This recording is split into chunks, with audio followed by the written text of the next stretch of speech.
Greetings, Doctor. What is the shadow, the dark side of our psyche? Well, let me first start by saying, maybe you've watched some other videos. This is perhaps the most important video for me, and I would like it to be the most important video for you. It is a two-part series. This is part one. The shadow has been the most important thing for me to learn about, open up to, transform, transmute, and assimilate it into the human good nature. And in fact, my greatest experience of divinity has come from all the power, the healing power of creativity, insight, intuition, and joy, in fact, in all areas of my life, creatively, psychologically, and spiritually, from the shadow. It holds all the power in our human world and human life individually and collectively. This video will be on the individual side, part one of what we can do with our shadow, and part two will be on the collective side of our shadow and how we can deal with the evil and the warfare and the so-called civilization, which is just a thin veneer. Why is the shadow so important? It holds everything inside us that we are unwilling and unable to accept. So it holds our animal nature, our sexual lusts. It holds our greed and our will to power, or our need to have power or control or domination. It holds all the other urges of evil and issues around envy, anger, rage, and so on. Now, anything that the religious or the social world is unable or unwilling to accept around what it means to be a so-called civilized human being also is buried and cut off and disempowered in the shadow. Our primitive nature, hence our social nature of projections of primitiveness against the First Nations and Indigenous peoples, and also issues around just evil in itself. Actually, we'll get into that a bit in this video as well. The shame and guilt that you feel from deeds you've done or deeds you've thought of doing are also buried in the shadow. It's anything we're unwilling to bring to consciousness because we feel it's dirty, it's wrong, it's evil, we have judgments against it. It's our embarrassment, our shame, our guilt, and our vulnerabilities. All right, so my personal story is this. Through hard work, yes, it does take hard work, and through a great endeavor, and always and only through Jungian dream analysis and the analytic process, engaged with an emotional, energetic, psychological process of transforming the shadow, has been my entire life's work. 7 cycles of 7 years it took me really to process this. Now, some of you are probably engaged in doing or having psychotherapy done with and through and for you, and I would highly recommend, as I have in the past, that you go to a Jungian analyst who knows what she or he is doing. As I've explained before, I have been a Jungian dream analyst and a psychologist my whole life. I'm retired now, but I had to go and chose to go through the whole process of shadow recognition, transformation, and eventual assimilation in a new form. Now, how does this work for the individual? Well, in the structure of the human personality, we have the outermost layer, if you like, and that would be called the persona, or in plural from Latin, personae. And these are masks of socially acceptable, family acceptable masks that we wear to get along with people in society. They are not who we are. They are not authentic. They are not our identity. They are not real. They are put on, and they're like little plastic masks or paper masks that, when ripped off, lead us to a different place inside ourselves. However, they are necessary to some degree until you do your shadow work and become a true human being in the heart. Until then, you will need to use these masks. Below that is the ego. The ego is the logic, the analytical side of the human personality, and it's something that's evolved only within the last 5,000 or 6,000 years since ancient Greece. Before that, there really was no ego. There was just a collectivity of individuals and no separate ego. While it's beneficial to have an analytical, logical ego mind, it is not who you are and it is not authentic. It's a computer. Now, the ego is run on fear, and the heart, the true authentic being, is run on love. And they are like oil and water, and they don't mix until you do your shadow work. And then you'll find a way to integrate them and unite them in a transformed, higher way and manner. The ego, therefore, doesn't like doing analysis. The ego doesn't like doing inner work. It doesn't like going to psychotherapy. And if you continue just living through your ego, you will likely be mentally lazy. You'll be narcissistic. You'll have lots of neuroses. And you will be OCD or obsessive compulsive, most likely. And you'll be very bored out of your skull. You will have a meaningless existence. You will be depressed all the time. You will have suicidal thoughts. And you will have no joy or fun or play or creativity in life. Your inner child will remain hidden in the shadow in the unconscious. And you may eventually, if you continue this very one-sided, blocked, fearful, analytical, shut down emotionally stance in your life, you may very well start verging on the sociopathic and the psychopathic and end up with psychoses, schizophrenia, and actually require some stay in mental institutions. Now, as we know, there are a lot of young people and middle-aged people who are moving in this direction statistically in the world, in all cultures.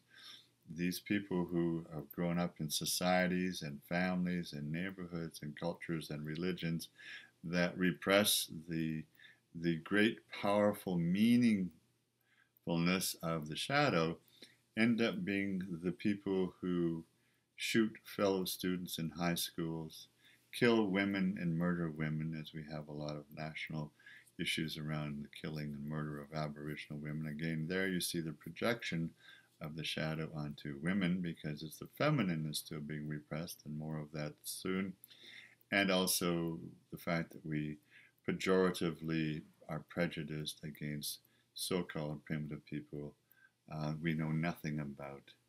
And these are unconscious projections. I want you to realize that the shadow is autonomous because it's not in touch with the consciousness. That's why it's called the shadow. It's unconscious. It has its own authority, its own kind of ability to even take over the personality once in a while if it's so repressed and so shut down. And we see that in people who go crazy and manic and shooting sprees and so on.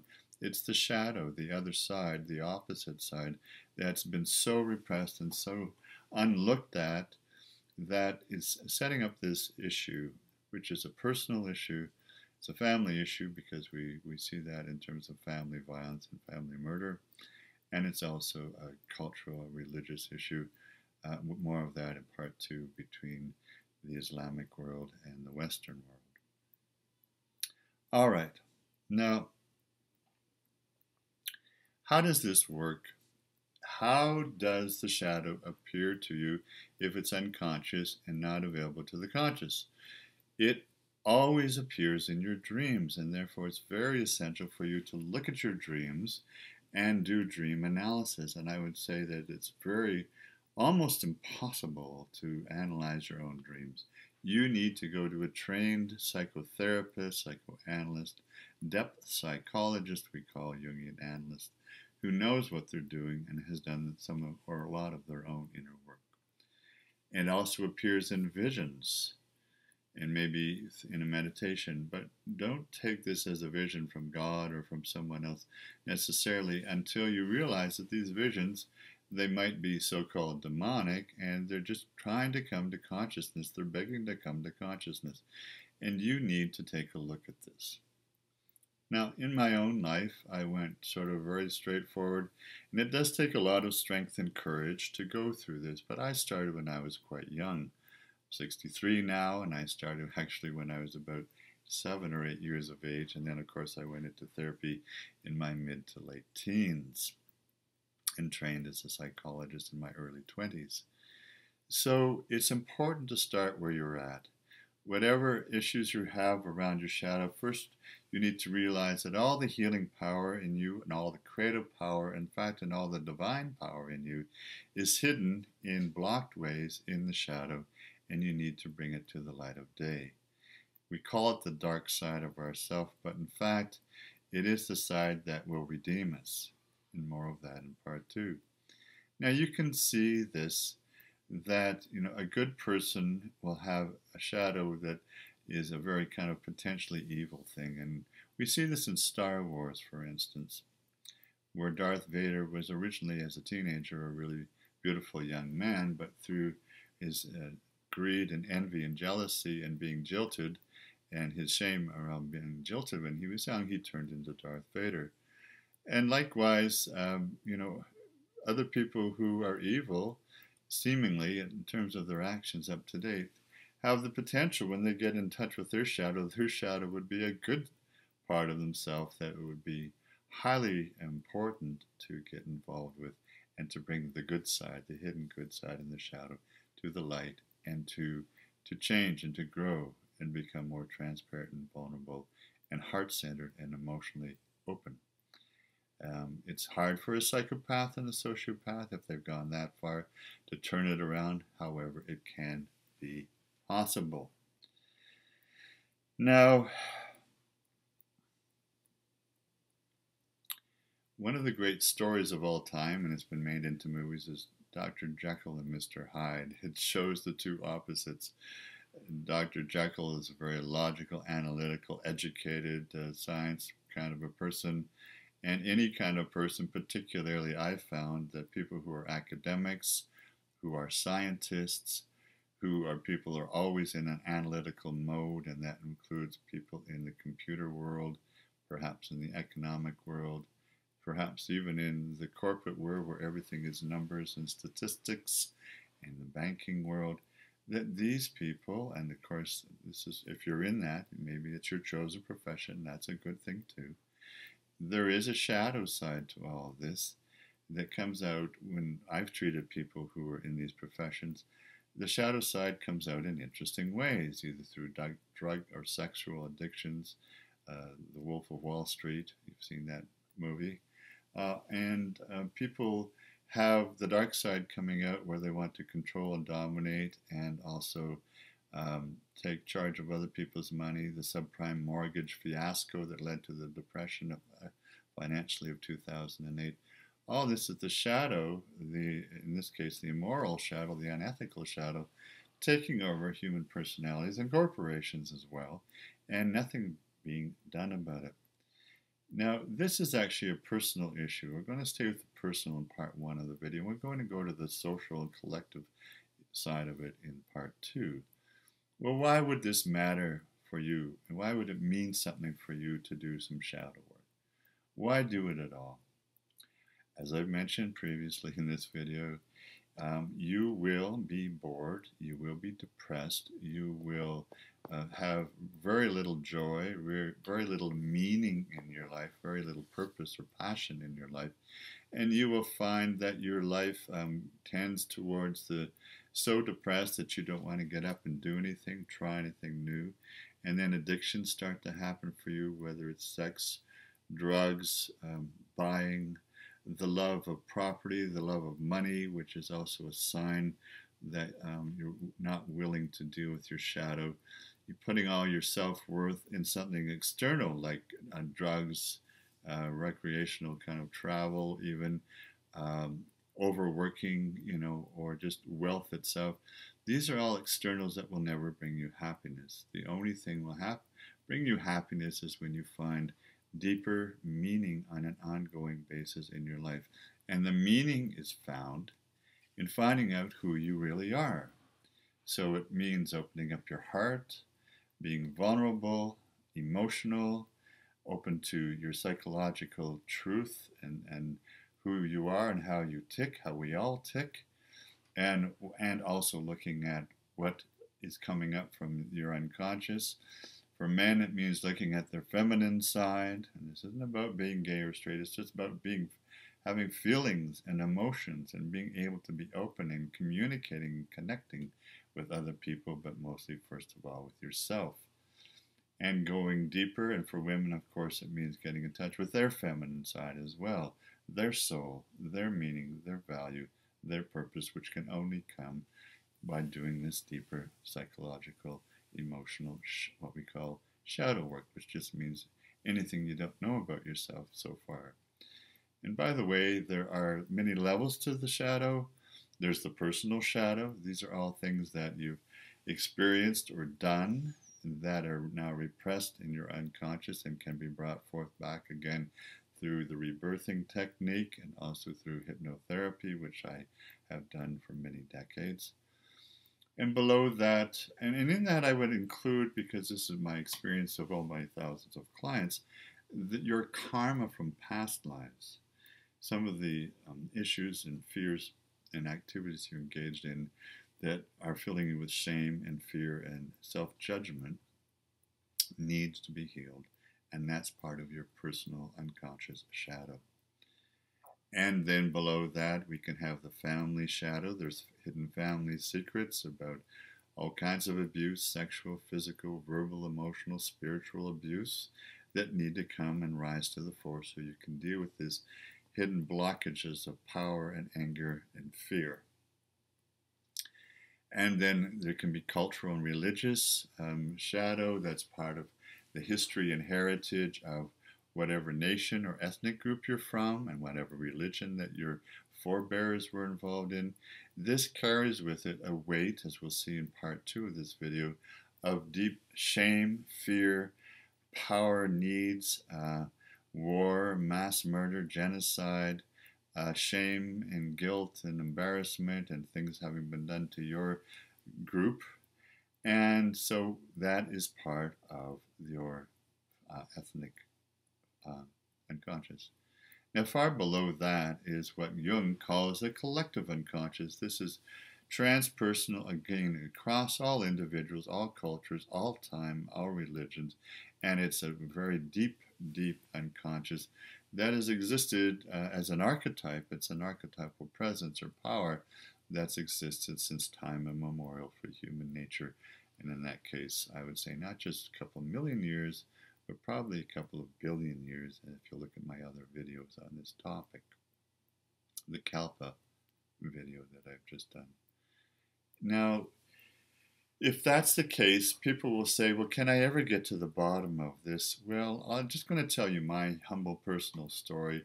And in my case, I spared no expense and no lack of trying and all my time, even though I was spending time working and educating myself and running my own personal businesses, which were several, to put myself through schooling and also my psychotherapy, that it is possible actually over time, and it does take a lot of work, and you have to be very patient with yourself and very diligent and dedicated and focused to get through all this.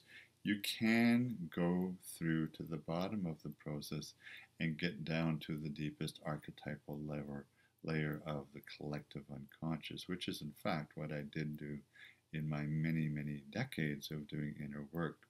And now I'm just wanting to share and inspire you to see and know and feel that you can do the same for yourself to the level and the degree that you choose to. And you don't have to do it all in one life. If you don't want to do it all in this life, you can come back again and do more in the next life. And that's certainly okay for you. My dreams and my awareness and my therapy actually showed that I was able to get to the bottom of the collective unconscious And there I must tell you the good news. The good news is when I got to that place, all my inner child issues of abuse, sexual abuse, and other kinds of abuse that I suffered as a baby and as a young preschooler and as a schooler and in primary school and even into my teenage and high school years, all of that was able to be healed.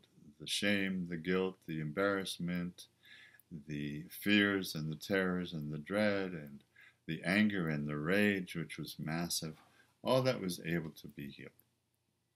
And I found my path to creativity and divinity. And for me, those are linked. Those are the same thing.